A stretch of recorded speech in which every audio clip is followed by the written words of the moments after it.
நம்மளை பற்றி நம்ம அரசியலோட நீங்கள் எல்லாரும் என்னோட அரசியலோட கனெக்டடாக இருக்கீங்கன்றது ரொம்ப தெளிவாக தெரியுது. அதனால் எனக்கு அது போதும்.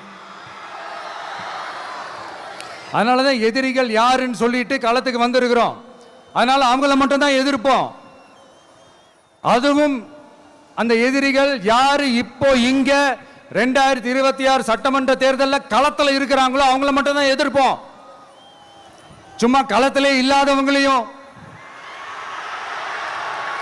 களத்துக்கும் அவங்களுக்கும் சம்பந்தமே இல்லாதவங்களையும் எதிர்க்கிற ஐடியாலாம் இல்ல பாஸ். நீங்க கேட்கிறீங்கன்றதுக்காக எதிர்த்துட்டு இருக்க முடியாது பாஸ். எங்களுக்கு நிறைய வேலை இருக்குது.